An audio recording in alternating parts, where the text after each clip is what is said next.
Get ready for an exhilarating ride as we explore the jaw-dropping tales of 3 NBA legends who didn't just dominate on the court, but they also served their country with honor. Imagine a player who went from taking on high-stakes security threats to battling it out in the paint. Or picture this, a time when the title King of the Court came with a $25,000 paycheck. Now talk about a steal. And let's not forget the towering titan who took Navy by storm before making waves in the NBA. Buckle up as we journey through history, filled with unexpected twists, laughter, and inspiration. I eat success for breakfast with skim milk. Bernard James grew up in a military family, and by 17, while most of us were trying to still figure out high school, Bernard enlisted in the United States Air Force. That's right. This guy wasn't just playing Call of Duty, he was living it. During his military career, he served in some of the world's hottest zones. Think Iraq, Afghanistan, Qatar. He rose to the rank of staff sergeant and was also in charge of guarding thousands of suspected terrorists at Camp Bucca in Iraq. Let's just say he got his defensive skills the hard way. But you're probably wondering, how did a guy with this type of resume end up in the NBA? Well, the story of how Bernard switched from combat boots to high tops is as unlikely as it gets. Picture this, it's 2005, and the U.S. Armed Forces is holding its annual basketball tournament. Enter Bernard, a guy who sees the basketball court as a new type of battlefield. He goes out there and shuts people down like he's on a mission. Defense is his thing. And it's not like suspected terrorists are throwing up 3-pointers while you're on duty. So he locked down the court just like he locked down Camp Bucca. Now his performance caught the eye of one very impressed Florida State head coach. This guy saw Bernard play and thought, this guy could swat basketballs for me all day. And Bernard was offered a scholarship to play college basketball. But here's the thing, Bernard wasn't even sure if he was that good. It took his new college coach, Leonard Hamilton, to say, my dude, you are that good. In fact, you're so good, we're giving you a full ride to play defense for us. After serving out his contract, Bernard weighed his options and thought, well, if I'm not guarding suspected terrorists, why not guard the rim? As a Florida State Seminole, Bernard James found his calling, defense. In 2011, Sports Illustrated even named him as one of the top defenders in the country. He reached a level of shutdown defense that was rare in college basketball. But there was one thing he didn't have yet, a shot at the pros. Now let's flash forward to the 2012 NBA draft. It was the second round and all the hype was gone. People were starting to leave the arena, but as soon as they announced the name Bernard James, the crowd went wild. USA! USA! USA! Even though he was only a 33rd pick, the crowd knew they weren't just watching another 6'10" power forward. They were watching a real-life American hero. He was picked by the Cavaliers, but was quickly traded to the Dallas Mavericks, where he would get to suit up next to Dirk Nowitzki. Just imagine walking into the locker room. All those players excited about playing basketball. And he's just thinking, well, at least I don't have to worry about being blown up here. In Dallas, Bernard took a supporting role, helping to secure rebounds and giving the Mavs a defensive edge they needed. At 6'10", his body was built to block shots and set up screens. It's like all those years of military training wired him to shut things down. And that didn't change on the court. From defending his country to defending in the paint, Bernard James' story is a reminder that you can go from the Air Force to the NBA so long as you're willing to take the shot. And for Bernard, that's one jump shot worth celebrating. Hey guys, I hope you're enjoying the video. What I'm doing here is a little 5-part series.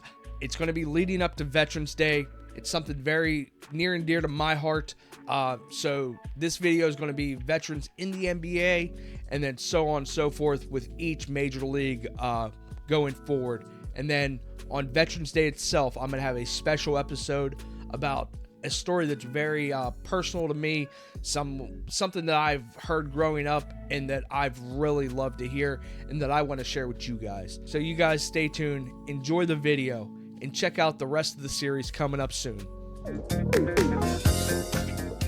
Alright, let's take a journey back to the time the NBA's top player was making $25,000. You heard that right. $25,000 was enough to name you king of the court, and that king Well, his name was George Yardley, born November 3rd, 1928, right in the heart of Hollywood. Those bright lights of showbiz must have rubbed off, because George was destined for stardom, and not on the silver screen. The basketball court, of course. Now picture this. George was a standout basketball player at Newport Harbor High, racking up points like they were movie ticket sales. But by the time he graduated in 1946, he was already in a league of legends. So naturally, he took his talents to Stanford, where he hit another level, standing an impressive 6'5". He had the height, skills, and as it turns out, the relentless energy to make waves. By the time his college years wrapped up, George became only the second person in Stanford history to score 400 points in a season, which at that time was practically unheard of. After he graduated with a degree in civil engineering, because apparently dominating basketball wasn't enough, George decided to enlist in the Navy. But there was one problem. George was just too tall to fit in the Navy fighter jets. Now you could almost picture his 6'5" frame squeezing in the cockpit, head up, knees up over his head, looking at the instructor.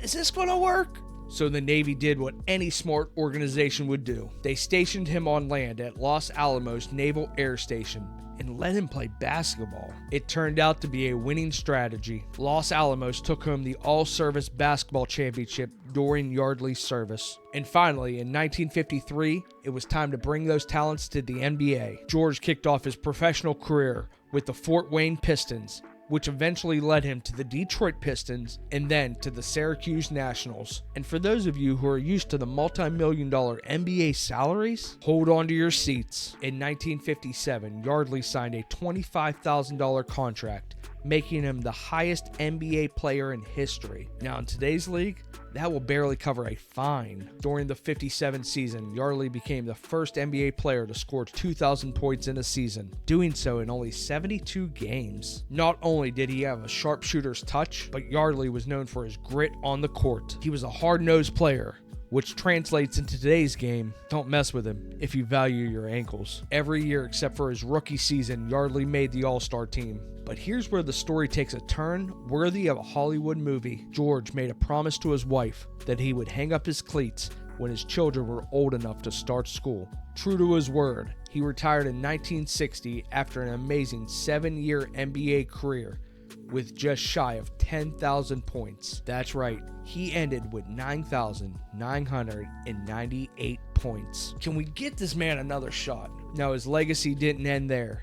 In May of '96, he was inducted into the NBA Hall of Fame, forever enshrining him as a legend in the sport. And while he may have just missed the 10,000 point mark, George's story, filled with record-setting seasons, unexpected twists, and promises kept, remains as legendary as any blockbuster. Alright, last but definitely not least, let's talk about the Admiral, David Robinson. Now, David's journey started at the Naval Academy in Annapolis, Maryland, where he joined at a measly 6'7", but on the edge of the height limit for the midshipmen. But his skills were so good that the Academy made an exception. As it turns out, that extra inch was only the beginning. By the time he graduated, he had grown to 7 feet, and the guy just kept going. Picture this, the entire campus watching this guy duck under every doorway. He probably looked like a real-life version of Gulliver's Travel, making his way through the Navy as the tallest guy to ace civil engineering. When the Spurs drafted him with the #1 pick in 1987, fans were thrilled. But they had to play the waiting game because David owed the Navy 2 years of service. Spurs fans probably had a countdown calendar going for his release date. And until then, all they had were recruitment posters and promises of his talent. His Navy assignment was as a civil engineer at Kings Bay Navy Submarine Base in Georgia. And no, they didn't try to squeeze him into some cramped little sub, but with a 7-foot college basketball legend on base, recruitment probably skyrocketed. Now, his service wasn't just a formality. His grandfather served in the Army and his father in the Navy, so discipline and duty ran deep in his family. David served those 2 years with the same passion he did on the court. And in 1989, Robinson finally suited up for the Spurs. And this guy came out swinging. 24 points a game, 12 rebounds, and 4 block shots per game during his rookie season. And if you think he stopped there, Think again. By 92, he bagged Defensive Player of the Year, and in 95, he won League MVP. Talk about an impressive resume. And yet, his career wasn't all smooth sailing. The playoffs were a struggle for the Spurs, and his championship dream remained just out of reach. That was until a certain someone showed up. Enter Tim Duncan, the humble power forward from Wake Forest. Duncan and Robinson became the NBA's dynamic duo, leading the Spurs to their first NBA championship in 1999. The pair clinched a second title in 2003, and Robinson retired the same year, leaving the game as a two-time NBA champion and among the all-time greats. And there you have it. 3 NBA legends who broke the mold, from military heroes to basketball superstars. Bernard James, George Yardley, and David Robinson are just a few who redefined the word hero. They transformed what it means to bring discipline and duty to the court. Now, there are many others that I didn't mention today, and they all have my respect. And believe me when I say, thank you for all who served. And as always, guys, thank you. If you liked the video or if you got anything from it, go ahead and smash that like button for me. I'm really enjoying doing these veteran videos. The next one coming out is going to be the NHL players who were veterans. I'm going to be doing baseball, football after that. And like I said earlier, I'm going to be doing a special one on Veterans Day, a bonus episode. So make sure to check that out. And if you guys haven't done so already, go ahead and check out the channel. Hit that subscribe button to stay tuned for more videos I'm putting out all the time. And as always, guys, I'll see you next time.